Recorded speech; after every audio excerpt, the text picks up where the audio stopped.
Friends, இந்த வீடியோவில் நம்ம பார்க்க போகிறது கிளாஸ் 8 மேத்ஸ் கணித பிரகாஷ் பார்ட் 2 புக்கில் இருக்க சாப்டர் 2 த பௌதியான பித்தகோரஸ் தியரம் பேஜ் நம்பர் 52ல இருக்க கடைசி figure it out questions 9 questions இருக்கு. அதுதான் நம்ம இப்போ பார்க்க போகிறோம். 8th question, first subdivision. Using the dots of a grid as the vertices, can you create a square that has an area of 2 square units, 3 square units, 4 square units, 5 square units. இதெல்லாம் ஒரு ஸ்கொயரோட areas. இந்த மாதிரி area இருக்க மாதிரி ஒரு ஸ்கொயரை நம்ம கன்ஸ்ட்ரக்ட் பண்ணணும். அண்ட் யூசிங் த கிரிட், ஒரு கிரிட் இருக்கா, அந்த கிரிட்டை ஜாயின் பண்ணி கன்ஸ்ட்ரக்ட் பண்ண முடியுமா இந்த ஏரியா ஆஃப் த ஸ்கொயர் இருக்க மாதிரி அப்படின்னு கேட்குறாங்க. இப்போ நம்ம ஒரு ஸ்கொயரை எப்படி கன்ஸ்ட்ரக்ட் பண்ணலாம்? இந்த கிரிட்ல இந்த மாதிரி டாட்ஸ் இருக்கா, ஒன்று இப்படி கன்ஸ்ட்ரக்ட் பண்ணலாம், இல்லைன்னா இந்த மாதிரி டயக்னலா கூட ஜாயின் பண்ணி கன்ஸ்ட்ரக்ட் பண்ணலாம் ஒரு ஸ்கொயரை. இப்போ நம்ம ஸ்கொயரை எப்படி டபுள் பண்றதுன்னு படிச்சோம். இப்போ நார்மலா ஸ்கொயர் வரையறது இது, இல்ல டபுள் த ஸ்கொயர் வேணும்னா நம்ம என்ன பண்ணுவோம், இந்த மாதிரி டயக்னலா ஒரு இந்த ஸ்கொயரோட டயக்னல் வரைஞ்சு அதுல இருந்து இந்த மாதிரி ஒரு ஸ்கொயர் வரைவோம். ஸோ அதனாலதான் இந்த டயக்னலா கூட நம்ம ஸ்கொயர் வரையலாம் அப்படின்னு சொல்றோம். இப்போ எப்போ இந்த மாதிரி நார்மலா ஒரு ஸ்கொயர் வரைய முடியும்னா அந்த ஏரியா வந்து ஒரு ஸ்கொயர் நம்பரா இருக்கணும். ஒரு ஸ்கொயர் நம்பரா இருந்தாதான் நம்ம எப்படி டைரக்டா ஒரு ஸ்கொயர் வரைய முடியும். இப்போ 1 ஸ்கொயர் யூனிட்ஸ்னா, இப்போ ஒரு யூனிட் சைடை வச்சு ஒரு ஸ்கொயர் வரைஞ்சாவே அது 1 ஸ்கொயர் யூனிட்ஸா இருக்கும். இப்போ 4ங்கிறது நெக்ஸ்ட் ஒரு ஸ்கொயர் நம்பர். அப்போ அதோட சைடு என்னவா இருக்கும்? ஒரு ஏரியா வந்து 4னா ஏரியாவை எப்படி சொல்லுவோம்? a ஸ்கொயர்னு சொல்லுவோம். அப்போ அதோட சைடு என்னவா இருக்கும்? a = √4 which is 2. அப்போ 2 யூனிட்ஸ் இருக்க மாதிரி ஒரு ஸ்கொயர் வரைய முடியும். அது மாதிரி டைரக்டா இந்த மாதிரி வெர்டிசஸை ஜாயின் பண்ணோம்னா அந்த ஏரியா வந்து ஒரு ஸ்கொயர் நம்பரா இருக்கணும். ஏன் ஸ்கொயர் நம்பரா இருக்கணும்? ஏன்னா இங்க ரூட் எடுக்கிறோம் இல்லையா, இப்போ ரூட் எடுக்கும்போது அது ஒரு இன்டீஜர்ல வந்தாதான் நம்மளால அத்தனை யூனிட்ஸ் வந்து சைட்ல இருந்தா எடுத்து வரைய முடியும். அதனால ஒரு ஸ்கொயர் நம்பரா இருக்கணும். இது வந்து ஒரு கேஸ். அப்படி இல்லைன்னா இந்த டயக்னலாவும் வரையல இல்லையா, அப்போ அதுக்கு என்ன கண்டிஷன்? டயக்னலா எப்படி வரைய முடியும்? இப்போ டயக்னல் இப்படி எடுக்கிறோம், அப்போ அதோட சைட்ஸ் எப்படி இருக்கணும்? இங்க ஒரு யூனிட், இங்க ஒரு யூனிட். இந்த ஒரு ரைட் ட்ரையாங்கிளோட கண்டிஷன் என்ன? இங்க a ஸ்கொயர், இங்க b ஸ்கொயர், இங்க c ஸ்கொயர். இப்போ இந்த ரெண்டு சைட்ஸுமே ஸ்கொயர் பண்ணி ஆட் பண்ணா which will be equal to the third side, which is the side length of the square that we need to create. இப்போ 2 டிஃப்ரெண்ட் சைட்ஸ், இங்க வந்து ஒரு யூனிட், இங்க 2 யூனிட்னு வச்சுக்கோங்க. அப்போ இப்படி கன்ஸ்ட்ரக்ட் பண்ணாலுமே நமக்கு ஒரு ஸ்கொயர் கிடைக்கும். ஸோ இங்க இதெல்லாமே வெர்டிசஸ், இப்படி ஜாயின் பண்ணாலுமே நமக்கு ஒரு ஸ்கொயர் கிடைக்கும். ஆனா இந்த லென்த் வந்து 2 வெர்டிசஸும் ஜாயின் பண்ணுது இல்லையா, அப்போ இந்த லென்த்ல இருந்து, அப்போ இந்த வெர்டிசஸ்ல இருந்து இந்த வெர்டிசஸை ஜாயின் பண்ணோம், இந்த லென்த் வரைக்கும் வரணும்னா என்ன கண்டிஷன்? இந்த லென்த்தும் அண்ட் அதர் 2 சைட்ஸ் லென்த்தும் எப்படி ரிலேட் ஆயிருக்கணும்னா a ஸ்கொயர், b ஸ்கொயர் ரெண்டுத்தையும் ஆட் பண்ணா c ஸ்கொயர் வரணும், அப்படியே ரிலேட் ஆகணும். அப்ப இந்த c ஸ்கொயருங்கிறது நம்ம வரைய போற ஸ்கொயர், அதோட ஏரியாஸ் இங்க கொடுத்துருக்காங்க. அது எப்படி இருக்கணும்னா sum of 2 square numbers. So இந்த ஏரியா வந்து ஃபர்ஸ்ட் கண்டிஷன்ல என்ன பார்த்தோம்? ஒன்னு ஸ்கொயர் நம்பரா இருக்கணும், அப்படின்னா நம்ம இந்த மாதிரி டைரக்டா வரைய முடியும். அப்படி இல்லைன்னா சம் ஆஃப் 2 ஸ்கொயர் நம்பர்ஸா இருக்கணும். அப்படி இருந்தாலுமே நம்மளால ஒரு ஸ்கொயரை வரைய முடியும் with use of this vertices. இப்போ ஃபர்ஸ்ட் கொஸ்டின் பார்க்கலாம். 2 ஸ்கொயர் யூனிட்ஸ் இருக்கு ஏரியா. இந்த 2 ஸ்கொயர் யூனிட்ஸ்ங்கிறது ஒரு ஸ்கொயர் நம்பரா கிடையாது. அப்போ ரெண்டு சம் ஆஃப் 2 ஸ்கொயர் நம்பர்ஸா நம்ம வர வைக்கணும். நம்ம ஸ்கொயர் நம்பர்ஸ்ல என்ன 1, 4, 9, 16 இதெல்லாம் ஸ்கொயர் நம்பர்ஸ். இந்த 2 எப்படி வர வைக்கிறது? சம் ஆஃப் 2 ஸ்கொயர் நம்பர்ஸா, c square = a square + b square. இந்த c ஸ்கொயர் தான் இந்த 2. c ஸ்கொயர்ங்கிறது ஒரு ஏரியா ஆஃப் ஸ்கொயர். ஸ்கொயரோட சைட்ல இருந்தானே ஸ்கொயர் பண்ணுவோம். அதாவது c ஸ்கொயர்ங்கிறது ஒரு ஏரியா ஆஃப் ஸ்கொயர். அது வந்து சம் ஆஃப் 2 ஸ்கொயர் நம்பர்ஸா இருக்கணும். இப்போ 1ங்கிறது ஒரு ஸ்கொயர் நம்பரா, 1 பிளஸ் இன்னொன்னு 1 தான் நம்ம ஆட் பண்ணணும். இப்போ 1 ஸ்கொயரும் 1 தான், இதுவும் 1 தான். அப்போ ரெண்டுத்தையும் ஆட் பண்ணீங்கன்னா 2 வந்துருதா? இப்போ கண்டிஷன் சாட்டிஸ்ஃபை ஆகுச்சு. அப்பனா நமக்கு எப்படி வரும்? ஒரு டயக்னலா தான் இந்த ஸ்கொயர் வரப்போகுது. இப்போ இந்த பாயிண்ட்ஸ் நம்ம எப்படி எடுக்கணும்னா, ஃபர்ஸ்ட் ஒரு பாயிண்ட் எடுத்துக்கணும். அதுல இருந்து இந்த 1 ஸ்கொயர், இங்க இருந்து இது வரைக்கும் 1 ஸ்கொயர், அதே மாதிரி இங்கேயும் ஒரு 1 ஸ்கொயர், இப்போ இங்கேயும் வந்து ஒரு 1 ஸ்கொயர், இப்படி ஒரு ஸ்கொயர் இருக்குன்னு நினைச்சுக்கோங்க. அப்போ இதோட டயக்னலை நீங்க ஜாயின் பண்ணிட்டு இப்படி ஜாயின் பண்ணீங்கன்னா நமக்கு 2 ஸ்கொயர் யூனிட்ஸ் உள்ள ஒரு ஸ்கொயர் கிடைக்கும். இது வந்து நம்ம ஆல்ரெடி இந்த மாதிரி 2 ஸ்கொயரை ஜாயின் பண்ணி வர வைக்கிறது பார்த்தோம் இல்லையா, டயக்னல் வச்சு, அந்த கான்செப்ட்ல சொல்றேன். இல்லைன்னா இங்க கிடைச்ச வேல்யூ இருக்கு இல்லையா, அதை வச்சு கூட நம்ம பண்ணலாம். அது எப்படின்னா, இது வந்து a, இது b. இப்போ ஒரு பாயிண்ட் நம்ம எடுத்துக்கணும். இப்போ இது வந்து எக்ஸ் ஆக்சஸ், ஏபின்னு வேணா எக்ஸ் ஒய்னு வச்சுக்கலாம். எக்ஸ் ஆக்சஸ் ஒய் ஆக்சஸ் தெரியுமா? இது வந்து எக்ஸ் ஆக்சஸ் ஹாரிசான்டலா போறது எக்ஸ் ஆக்சஸ், இது வந்து ஒய் ஆக்சஸ் வெர்டிகலா. இப்போ நம்ம ஃபர்ஸ்ட் ஒரு பாயிண்ட் எடுத்துக்கணும். இதுல இருந்து எக்ஸ்ங்கிறது ஹாரிசான்டலா போகணும், அங்க 1 இருக்கு, அப்போ 1 யூனிட் ஹாரிசான்டலா போகணும். அண்ட் ஒய்ங்கிறது வெர்டிகல், ஸோ வெர்டிகலா 1 யூனிட் போகணும். இப்போ நமக்கு என்ன கிடைச்சது, இந்த பாயிண்ட். அதே மாதிரி இந்த பாயிண்ட்ல நம்ம ஸ்டார்ட் பண்ணணும். இங்க இருந்து ஹாரிசான்டலா 1 யூனிட் போகணும் அண்ட் வெர்டிகலா 1 யூனிட் போகணும். ஸோ ஃபர்ஸ்ட் நம்ம வெர்டிகலா 1 யூனிட் போயிட்டு அதுக்கப்புறம் ஹாரிசான்டலா 1 யூனிட் போகும். அப்போ இங்க ஒரு பாயிண்ட் வரும். இப்போ ஹாரிசான்டல் வெர்டிகல்னா இங்க வந்துடும், அப்போ ஸ்ட்ரெயிட் லைனா வந்துடும் இல்லையா, நமக்கு ஒரு ஸ்கொயர் தான் வேணும். அதனால நம்ம ஃபர்ஸ்ட் வெர்டிகல் அப்புறம் ஹாரிசான்டல் எடுக்கணும். அப்போ இப்படி ஒரு பாயிண்ட் கிடைச்சுதா. இப்போ இந்த பாயிண்ட்ல இருந்து நம்ம மறுபடியும் ஹாரிசான்டல் வெர்டிகல் அப்படி போனோம்னா அது எங்க போகணும், மேல போகணுமா கீழே போகணுமாங்கிறது நம்ம என்ன ஷேப் வரையணுமோ அதை பொறுத்து இருக்கு. So 1 unit horizontal and 1 unit vertical. இப்போ இங்க ஒரு பாயிண்ட் கிடைச்சுதா. அப்போ இது எல்லாத்தையும் நம்ம ஜாயின் பண்ணிங்கன்னா இங்க நான் லைன்ஸ் எல்லாமே கரெக்டா வரையல, அதனால ஒரு ஸ்கொயர் மாதிரி இல்லை, பட் அது வந்து ஒரு ஸ்கொயர் நமக்கு கிடைக்கும். ஸோ எப்படி இங்க கிடைச்ச அந்த பாயிண்ட்ஸை வச்சு நம்ம இந்த கிரிட்ல இருக்க டாட்ஸ் ஆர் வெர்டிசஸை கனெக்ட் பண்றது அப்படின்னு சொல்லியாச்சு. அண்ட் லாஜிக்கலாவும் இங்க பார்த்தாச்சு. இப்போ 3 ஸ்கொயர் யூனிட்ஸ் பார்க்கலாம். இப்போ 3 ஸ்கொயர் யூனிட்ஸ் பாத்தீங்கன்னா அது வந்து ஒரு ஸ்கொயர் நம்பர் கிடையாது. அப்போ நெக்ஸ்ட் ஆப்ஷன் என்ன, 2 ஸ்கொயர் நம்பர் ஆட் பண்ணா இந்த நம்பர் வரணும் அப்படி பார்க்கணும். ஆனா 2 ஸ்கொயர் நம்பர் ஆட் பண்ணோம்னா இப்போ 1 வந்து ஒரு ஸ்கொயர் நம்பர், இன்னொன்று நெக்ஸ்ட் வந்து 4. இப்போ 1 and 1 ஆட் பண்ணா 2 வந்துருச்சு. இப்போ அதுவுமே கிடையாது. இப்போ நெக்ஸ்ட் 1 and 4 தான் ஆட் பண்ணி ஆகணும். அப்படி பண்ணா நமக்கு 5 வருது. அப்போ 3 வர வைக்க முடியாது. ஸோ 3 ஸ்கொயர் யூனிட்ஸ் உள்ள ஒரு ஏரியா உள்ள ஒரு ஸ்கொயரை நம்மளால கன்ஸ்ட்ரக்ட் பண்ண முடியாது யூசிங் த வெர்டிசஸ். இந்த மாதிரி வெர்டிசஸை ஜாயின் பண்ணி நம்மளால கன்ஸ்ட்ரக்ட் பண்ண முடியாது. நார்மலா நம்ம கன்ஸ்ட்ரக்ட் பண்ணலாம். இப்போ வந்து ஒரு ஏரியா ஆஃப் ஸ்கொயர்னா அதோட சைட் லென்த் என்னவா இருக்கும், c ஸ்கொயர் ஈக்குவல் டு 3. இப்போ c ஈக்குவல் டு √3. அப்போ √3 லென்த் உள்ள ஒரு ஸ்கொயர் வரையலாம். ஆனா அது இந்த மாதிரி 2 வெர்டிசஸை ஜாயின் பண்ற மாதிரி இருக்காது. இப்போ இங்க இருந்து மிடில் அது வந்து பாயிண்ட்ல டெசிமல்ல வரும் இல்லையா அந்த சைட் லென்த், அதனால இங்கேயே வரும். அப்போ 2 வெர்டிசஸை ஜாயின் பண்ண முடியாது அந்த கிரிட் லைன்ல. ஸோ அதனால நம்மளால 3 ஸ்கொயர் யூனிட்ஸ் ஏரியா உள்ள ஒரு ஸ்கொயரை இந்த டாட்ஸை கனெக்ட் பண்ணி வரைய வைக்க முடியாது. Because no sum of square numbers will be equal to 3. So எந்த 2 ஸ்கொயர் நம்பரை நம்ம சம் பண்ணாலுமே equal to 3 வராது. அதுதான் reason that we cannot draw a square of area 3 square units that connecting the dots of the grid line. 4 square units, 4ங்கிறது ஒரு square number. அப்போ c square வந்து 4னா அதாவது ஒரு ஏரியா ஆஃப் ஸ்கொயர் வந்து 4. அப்போ அதோட சைடு என்னவா இருக்கும், √4. √4 என்னது 2. அப்போ இதுதான் அந்த கிரிட் லைன்னா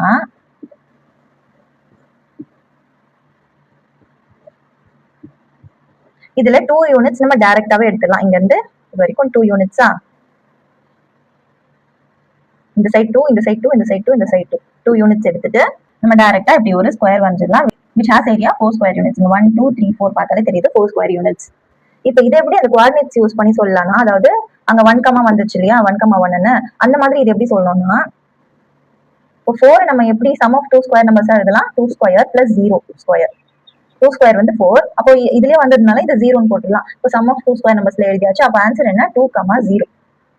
இப்போ இது வந்து ஹாரிசான்டல், இது வெர்டிகல். இப்போ இதுதான் நம்மளோட ஃபர்ஸ்ட் பாயிண்ட். இதுல இருந்து ஹாரிசான்டல் மட்டும் தான் இங்க இருக்கு, அதனால ஹாரிசான்டல் 2 யூனிட்ஸ் போடுறோம். அப்போ இன்னொன்னு பாயிண்ட் கிடைச்சிருது. இது மார்க் பண்ணிட்டோமா.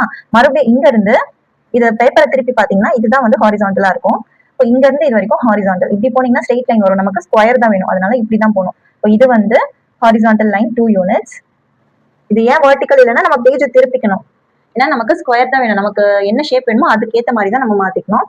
ஸோ இந்த பேஜ் அப்படியே திருப்பினீங்கன்னா இங்க இருந்து இங்க வந்து ஹாரிசான்டலா வரும் இல்லையா, அப்போ இங்க வந்து இன்னொரு பாயிண்ட் அண்ட் மறுபடியும் ஹாரிசான்டல் லைன் 2 யூனிட்ஸ், இங்க வந்து 4th பாயிண்ட். அப்போ இது எல்லாத்தையும் கனெக்ட் பண்ணீங்கன்னா ஒரு 4 ஸ்கொயர் யூனிட்ஸ்ல ஒரு ஸ்கொயர் கிடைக்கும். இப்போ இந்த மாதிரி கோஆர்டினேட்ஸ் வச்சும் எப்படி பண்றதுன்னு பார்த்தாச்சா. இப்போ 5 ஸ்கொயர் யூனிட்ஸ்க்கு பார்க்கலாம். இப்போ 5ங்கிறது ஒரு ஸ்கொயர் நம்பர் கிடையாது, சம் ஆஃப் ஸ்கொயர் நம்பர்ஸ் எழுதலாமா. இப்போ 1ம் 4ம் ஸ்கொயர் நம்பர்ஸ், 1 + 4. இதை எப்படி நம்ம எழுதலாம், இது வந்து c square equal to a square plus b ஸ்கொயர்னா இது வந்து 1 ஸ்கொயர். இந்த 4 வந்து ஸ்கொயர்ல எப்படி எழுதணும், 2 ஸ்கொயர். இந்த ஈக்குவேஷன் எடுத்துட்டு 4னா 4 அப்படியே எழுதக்கூடாது, 1, 4னா அதை ஸ்கொயர் ஃபார்மேட்ல எழுதிட்டு தான் நம்ம அந்த பாயிண்ட் எடுக்கணும். இப்போ இது 1, 2ன்னு பாயிண்ட்ஸ் வந்துச்சா. இப்போ நார்மலா லாஜிக்கலா நான் சொல்றேன், 1 ஸ்கொயர்னா 1 யூனிட் ஸ்கொயர். கிரிட் வரைஞ்சிக்கலாம்.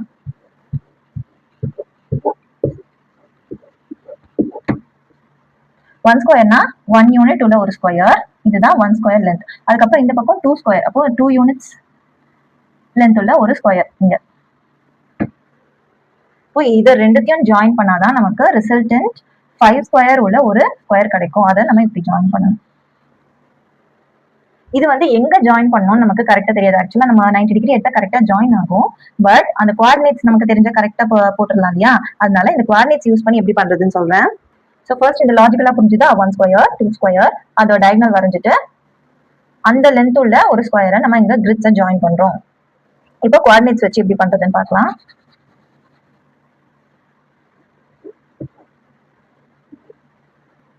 நான் ஃபர்ஸ்ட் ஒரு பாயிண்ட் எடுத்துக்கிறேன். இதுதான் அந்த point.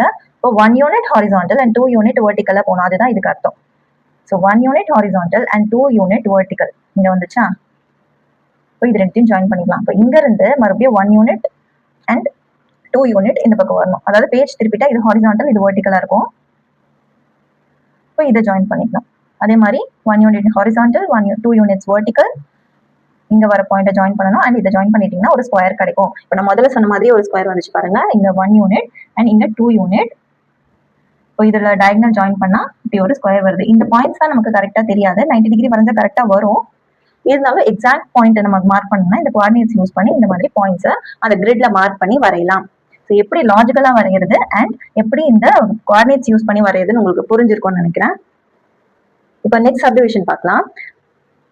Suppose the grid extends indefinitely, what are the possible integer valued areas of squares you can create in this manner? இந்த மாதிரி கிரிட்ஸை யூஸ் பண்ணி எவ்வளோ ஸ்கொயர் யூனிட்ஸ் உள்ள ஒரு ஸ்கொயரை நம்மளால வரைய முடியும். இப்போ இதுலயே பாத்தீங்கன்னா 3 ஸ்கொயர் யூனிட்ஸ் இருக்க ஏரியா உள்ள ஒரு ஸ்கொயரை நம்மளால வரைய முடியாது இந்த கிரிட்ஸ் யூஸ் பண்ணி. அந்த மாதிரி இந்த கிரிட் யூஸ் பண்ணி எவ்வளோ ஏரியா இருக்க ஸ்கொயரை நம்மளால வரைய முடியாது, எவ்வளோலாம் வரையலாம் அப்படின்னு கேட்குறாங்க. அப்போ இந்த கிரிட்டை நம்ம எக்ஸ்டெண்ட் பண்ணலாம். ஸோ கொஞ்சம் ஒரு 10 வரைக்கும் நம்ம பார்க்கலாம். இப்போ 1 ஸ்கொயர் யூனிட் வரைய முடியுமா? இதுதான் 1 ஸ்கொயர் யூனிட் உள்ள ஏரியா. அப்போ இது வரைய முடியும். இப்போ 2 ஸ்கொயர் யூனிட்ஸ் அதுவும் நம்ம பார்த்தும் வரைய முடியும். எப்படின்னா 1 square plus 1 square sum of square numbers தான் நம்மளால இந்த 2 வர வைக்க முடிஞ்சது. அதனால இதுவும் பாசிபிள்.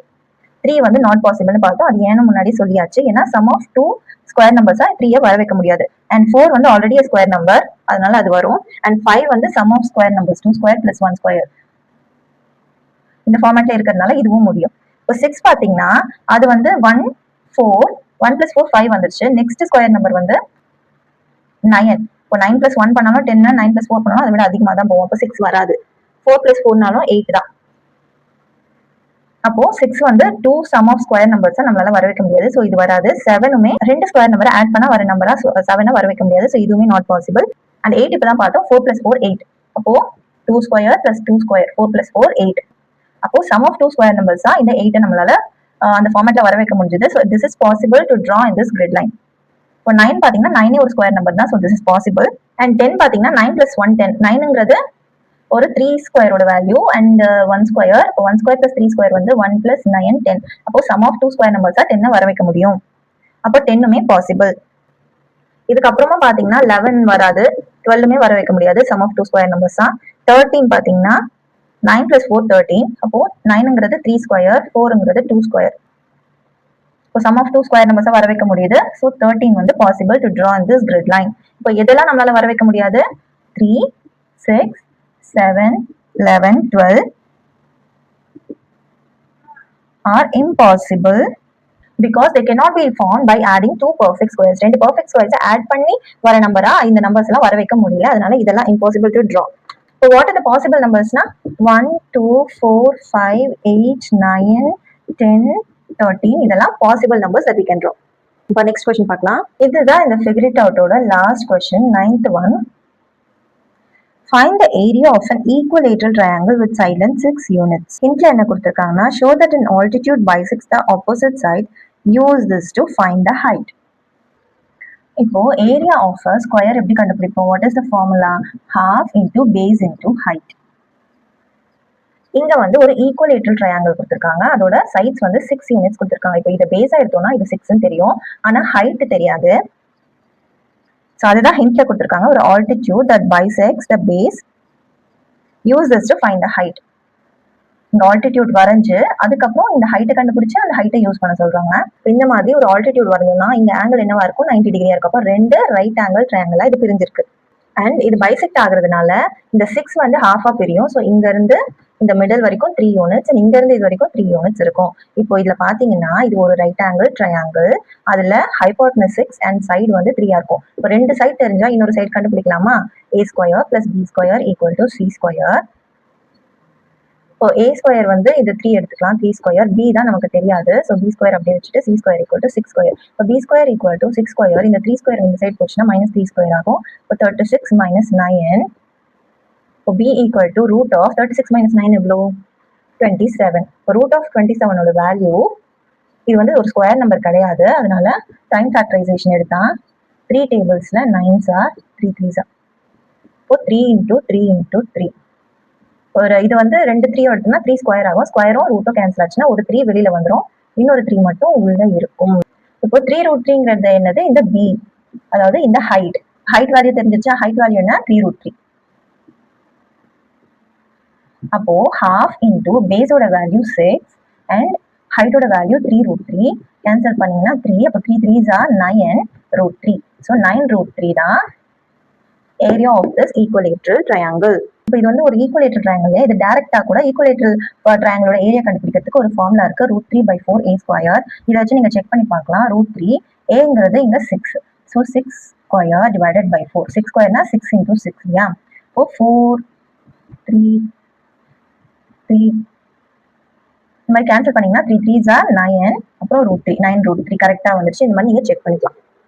அவ்வளவுதான், இந்த சாப்டர் முடிஞ்சிருச்சு. இப்போ சம்மரியில நம்ம என்னெல்லாம் படிச்சோம்னு பார்க்கலாமா? The Baudrillard Pythagoras theorem is one of the most fundamental theorems in geometry. It expresses the relation among the three sides of a right angle triangle. இந்த Baudrillard Pythagoras theoremங்கிறது என்ன சொல்லுதுன்னா, ரைட் ஆங்கிள் ட்ரையாங்கிள் 3 சைட்ஸ்க்கும் உள்ள relationship பத்தி தான் சொல்லுது. And இதுதான் வந்து fundamental theorem in the geometry. If A, B, C are the sides of a right angle triangle, but C is the length of the hypotenuse, அப்போ அந்த ரிலேஷன் பத்தி சொல்றாங்க. A square plus B square equal to C square. அதுதான் அந்த Pythagorean theorem. In an isosceles triangle with side lengths A, AC, we have relations A square plus A square equal to 2A square, which is equal to C square, that is C equal to A√2. Isosceles ட்ரையாங்கிள்னா ABC இதுதான் நார்மலா Pythagoras theorem. இதே isosceles ட்ரையாங்கிள்ல 2 sides வந்து ஈக்குவலா இருக்கும் இல்லையா? அப்போ இது ரெண்டுத்துமே நம்ம ஒரே சைடா A²ன்னு எழுதிக்கலாம். இப்போ A² plus A² என்ன? 2A². இப்போ 2A² equal to C square. அப்போ C ஓட வேல்யூ நம்ம எப்படி எழுதலாம்? C equal to இந்த ஸ்கொயர் வந்து இந்த சைடு போகும். அப்போ root of 2A². √2 into root of A². இப்போ ரூட்டும் ஸ்கொயரும் கேன்சல் ஆச்சுன்னா A மட்டும் தான் இருக்கும். அப்போ A√2ன்னு எழுதலாமா? இப்போ ஒரு ஐசோசெலஸ் ரைட் ட்ரையாங்கிள்ல ஹைபோட்டனஸ் வேல்யூ A√2வா இருக்கும் அப்படின்னு சொல்றாங்க. The number √2 lies between 1.414 and 1.415. However, it cannot be expressed as terminating decimal. It also cannot be expressed as fraction m/n with n positive integers. இப்போ √2 value lower bound and upper bound பத்தி பார்த்தோம், அதை பத்தி தான் இங்க சொல்றாங்க. And அது எப்படி டெர்மினேட்டே ஆகாம போயிட்டே இருக்கும். இது வந்து நான் டெர்மினேட்டிங் டெசிமல் நம்பர். அண்ட் அதை ஃப்ராக்ஷன்ல m/n அப்படியும் நம்மளால சொல்ல முடியாது. ஸோ ஏன்னா அது வந்து ஒரு இரேஷனல் நம்பர். இப்போ இந்த மாதிரி நான் டெர்மினேட்டிங் நம்பர் அண்ட் m/n ஃபார்மேட்ல நம்மளால ஸ்பெசிஃபை பண்ண முடியாதுன்னா அந்த நம்பரை தான் நம்ம இரேஷனல் நம்பர்னு சொல்லுவோம். So √2 is an irrational number. இது நெக்ஸ்ட் கிளாஸ்ல நீங்க படிப்பீங்க இரேஷனல் நம்பர்னா என்னன்னு. இப்போ next, a triple ABC of positive integers satisfying A² plus B² equal to C square is a Baudrillard Pythagoras triple. Example include 3 4 5 examples கொடுத்திருக்காங்க. And infinitely many such triples can be constructed. Primitive triple and அதோட scaled version எல்லாம் பார்த்தோம் இல்லையா, அதை பத்தி சொல்றாங்க. அந்த ட்ரிப்பிள்ங்கிறது என்ன? அந்த ஒரு ட்ரையாங்கிள் வரைஞ்சோம்னா அதோட 3 sides வந்து எப்பவுமே இன்டீஜர்ஸா இருக்கணும். அப்போ அந்த வேல்யூஸ் எப்படி இருக்கும்? So that அந்த A² plus B² equal to C square அந்த கண்டிஷனை சாட்டிஸ்ஃபை பண்ணணும். அப்போ அந்த வேல்யூஸ், அந்த 3 சைட்லன்ஸோட வேல்யூஸ் எப்படி இருக்கும் ஒரு ட்ரையாங்கிள்னு ஒரு லிஸ்ட் கொடுத்திருந்தாங்க, primitive triple-ஓட list. The equations a power n plus b power n equal to c power n has no solution in positive integers where n greater than 2. This is known as Fermat's last theorem. It was proven by Andrew Wiles in 1994. ஒரு story மாதிரி ஒரு history மாதிரி பார்த்தோம் இல்லையா? இப்போ A² plus B² equal to C square வந்துச்சு. ஆனால் அது கியூப்புக்கு பண்ண வரல, பவர் 4க்கு பண்ணாலும் வரல. அப்போ பவர் n எந்த நம்பர் n இருந்தாலுமே தட் இஸ் கிரேட்டர் தேன் 2, அது வந்து இந்த மாதிரி ஒரு ஃபார்மேட்ல வர சான்ஸே கிடையாதுன்னு ஃபெர்மட்ஸ் லாஸ்ட் தியரம் ப்ரூவ் பண்ணியிருக்காங்க. ஆக்சுவலா அவர் ப்ரூவ் பண்ணல, அதுக்கப்புறம் ஆண்ட்ரூ வைல்ஸ்ங்கிறது தான் 1994ல ப்ரூவ் பண்ணியிருக்காருன்னு பார்த்தோம். ஸோ இந்த கான்செப்ட்ஸ்லாம் தான் இந்த சாப்டர்ல பார்த்தோம். அண்ட் இந்த சாப்டர்ல கடைசியா ஒரு பசில் டைம் கொடுத்துருக்காங்க. அது என்னன்னு பார்க்கலாமா? Find the colours. there are 3 closed boxes. 3 box இருக்கு, எல்லாமே க்ளோஸ்டா இருக்கு. One containing only red balls, the second containing only blue balls, and the third containing green balls. Red color இருக்கு, blue color இருக்கு, and green color இருக்கு. The boxes are labeled. அந்த boxes மேலயும் red, blue, green ன்னு இருக்கு. Red, blue, green such that no box has the correct label. அப்போ எதுலயுமே correct label இல்லைன்னா, இப்போ ரெட் இருந்துச்சுன்னா இதுல ரெட்னு இருக்காது. அப்போ எதுலயுமே கரெக்ட் லேபிள் இல்லைன்னா, இங்க ரெட்னு இருந்துச்சுன்னா அதுக்குள்ள ரெட் பால் இருக்காது. ஒன்னு ப்ளூ இல்லைன்னா கிரீன் பால் தான் இருக்கும். இங்க ப்ளூன்னு இருக்கா, அப்போ ப்ளூ கண்டிப்பா இருக்காது, ரெட் இல்லைன்னா கிரீன் தான் இருக்கும். அதே மாதிரி இங்க கிரீன் இருக்கிறதுனால கிரீன் கண்டிப்பா இருக்காது, ப்ளூ இல்லைன்னா ரெட் தான் இருக்கும். இந்த மாதிரி எந்த லேபிள் போட்டிருக்கோ அந்த பால் கண்டிப்பா அந்த பாக்ஸ்குள்ள இருக்காதுன்னு சொல்லிட்டாங்க. We need to find which label goes with which box. அப்போ எந்தெந்த பாக்ஸ் மேல எந்தெந்த ஸ்டிக்கர் ரெட், ப்ளூ, கிரீன் ஒட்டணும் அப்படின்னு நம்ம கண்டுபிடிக்கணும். How can this be done if we allowed to open only one box? ஆனா ஒரே ஒரு பாக்ஸ் தான் நம்மளால ஓபன் பண்ண முடியும். We need to find which label goes with which box. First எப்படி இருக்கும்னா, ரெட் லேபிள் ஒட்டினதுல ரெட் இருக்காது, ப்ளூ கிரீன் இருக்கலாம். அதே மாதிரி ப்ளூ லேபிள் ஒட்டினதுல ப்ளூ இருக்காது, கிரீன் லேபிள் ஒட்டினதுல கிரீன் இருக்காது. அந்த மாதிரி இருக்கும். இப்போ நம்ம அதுல இருந்து ஒரே ஒரு பால் எடுக்க போறோம். அப்படி எடுக்கும்போது அதை வச்சு நம்ம எக்ஸாக்டா எதுல ரெட் பால் இருக்கோ அதுதான் ரெட் லேபிள் ஒட்டணும், எதுல ப்ளூ பால் இருக்கோ அதுலதான் ப்ளூ ஒட்டணும், அண்ட் எதுல கிரீன் பால்ஸ் இருக்கோ அதுலதான் கிரீன் ஒட்டணும். ஸோ அதை கரெக்டா இருக்கிற மாதிரி ஒட்டணும். ஃபர்ஸ்ட் கரெக்டா இல்ல, எதுவுமே கரெக்டா இல்ல, ஆனா நம்ம கரெக்ட் பண்ண போறோம். எப்படி? ஒரே ஒரு பாலை மட்டும் வெளில எடுத்து. இப்போ எப்படின்னு பாக்கலாமா? இப்போ ரெட், ப்ளூ, கிரீன்னு இருக்கு. இதுல என்ன காம்பினேஷன்ஸ் இருக்கு? ப்ளூ, கிரீன்ங்கிற 2 பால்ஸ் தான் இருக்க முடியும், ஏன்னா ரெட் இருக்கக்கூடாது. அதே மாதிரி ப்ளூல ரெட், கிரீன், அண்ட் கிரீன்ல ப்ளூ, ரெட், இந்த காம்பினேஷன்ஸ் தான் இதுல இருக்க முடியும். இப்போ ரெட்ல இருந்து நம்ம எடுக்கிறோம். அது ப்ளூவா இருந்துச்சுன்னா அப்போ ரெட் அண்ட் கிரீன் எங்க இருக்கும்? ரெட் வந்து இது ரெண்டுத்துல எது வேணாலும் இருக்கலாம், அண்ட் கிரீன் வந்து கண்டிப்பா இங்க இருக்க முடியாது. அப்போ ஸோ இங்கதான் இருந்தாகணும். அப்போ இங்க ரெட் சான்ஸ் 2 இருந்தாலுமே கிரீனுக்கு ஒரே சான்ஸ் தான் இங்க மட்டும்தான் இருக்கு. ஏன்னா இங்க ஆல்ரெடி ப்ளூ இருக்குன்னு பார்த்துட்டோம், இங்க கிரீன் இருக்க சான்ஸ் இல்ல. அப்போ இங்க மட்டும்தான் கிரீன் இருக்கும். ஸோ இந்த லேபிளுக்கு கிரீன்னு ஒட்டிட்டு இதை வந்து ரெட்னு ஒட்டிட்டு இதுல வந்து ப்ளூன்னு ஒட்டிடலாம். இப்ப நம்ம என்ன பாக்ஸ் பார்த்தோம்? இந்த ப்ளூங்கிற ஒரே ஒரு பால் மட்டும்தான் எடுத்து பார்த்தோம் இந்த பாக்ஸ்ல இருந்து. அதுல இருந்தே நம்மளால கன்க்ளூட் பண்ண முடியுது எந்த பாக்ஸ்ல எந்த கலர் பால்ஸ் இருக்கு, அதுக்கு கரெக்டா எப்படி லேபிள் பண்றதுன்னு. இப்போ ஒருவேளை கிரீன் வந்துச்சுன்னு வச்சுக்கோங்க, நம்ம எடுக்கிறோம், கிரீன் வரும். 2 சான்ஸ் தான் இருக்கு, ப்ளூ வரணும், கிரீன் வரணும், ரெட் லேபிள் பண்ண பாக்ஸ்ல இருந்து. ஸோ ப்ளூ பார்த்துட்டோமா, இப்ப கிரீன் பார்க்குறோம். இப்போ கிரீன் எடுத்துட்டோம்னா இங்க என்ன சான்சஸ் இருக்கு? Red and blue. இப்போ இதுல ப்ளூ வைக்க முடியுமா? முடியாது, இங்க மட்டும்தான் வைக்க முடியும். இப்போ ரெட் வந்து இங்கதான் வச்சாகணும். அப்போ இங்க வந்து கிரீன், இங்க வந்து ரெட், இங்க வந்து ப்ளூ. இப்படி லேபிள்ஸை கரெக்டா ஒட்டிடலாம். இன்னும் கடைசியா ஒரே ஒரு வாட்டி சொல்றேன். இப்போ இந்த பாக்ஸ்ல இருந்து ஒரு பால் எடுக்கிறேன், அது வந்து ரெட் கலரா இருக்கு, ஏன்னா ப்ளூ கலர்ல இருக்காது, கரெக்டான ஆப்ஷன்ஸ் இருக்காது இல்லையா இனிஷியலா. அப்போ ரெட் கலர் பால் இருக்கு. அப்போ இன்னொரு ஆப்ஷன் என்ன? இங்க கிரீன். அந்த கிரீன் வந்து இங்க இருக்க முடியுமா? இங்க இருக்க முடியாது, ஏன்னா கிரீன் லேபிள் ஒட்டி இருக்கிறதுல கிரீன் இருக்காது. அப்போ இங்க மட்டும்தான் இருக்க முடியும். இப்போ கிரீன் பால்ஸ் வந்து இதுலதான் இருக்கு. ஸோ இதுக்கு கிரீன் லேபிள் ஒட்டிடலாம். கிரீன் இங்க இருந்துச்சுன்னா இங்க ரெட் இருக்குன்னு பார்த்துட்டோம், அப்போ ரெட் இங்கதான் ஒட்டி ஆகணும், ரெட் லேபிள் இங்கதான் ஒட்டி ஆகணும். மீதி என்ன இருக்கு? ப்ளூ. அப்போ ப்ளூ லேபிளை இங்க ஒட்டணும். அப்போ கிரீன் பால்ஸ் இருக்கிறதுல கிரீன், ரெட் பால்ஸ் இருக்கிறதுல ரெட், ப்ளூ பால்ஸ் இருக்கிறதுல ப்ளூன்னு நம்ம மாத்திட்டோம். ஸோ 3 வாட்டி சொல்லிட்டேன், இது கண்டிப்பா உங்களுக்கு புரிஞ்சிருக்கும்னு நினைக்கிறேன். வேணும்னா 3 பாக்ஸ் இந்த மாதிரி எடுத்து லேபிள் பண்ணி டிஃப்ரெண்ட் கலர்ஸ் வச்சு நீங்க ட்ரை பண்ணி பாருங்க, உங்களால கண்டுபிடிக்க முடியும். அண்ட் இந்த சாப்டரோட பிளேலிஸ்ட் இந்த வீடியோவோட டிஸ்கிரிப்ஷன்ல இருக்கு, செக் பண்ணி மற்ற வீடியோஸ்லாம் பார்த்துக்கோங்க. தேங்க்ஸ் ஃபார் வாட்சிங். இந்த வீடியோ உங்களுக்கு பிடிச்சிருந்ததுன்னா லைக் பண்ணுங்க, உங்க ஃப்ரெண்ட்ஸ்க்கு ஷேர் பண்ணுங்க, அண்ட் ஃபார் மோர் வீடியோஸ் கல்வி கிராஃப்ட் சேனலை சப்ஸ்கிரைப் பண்ணுங்க. தேங்க்யூ.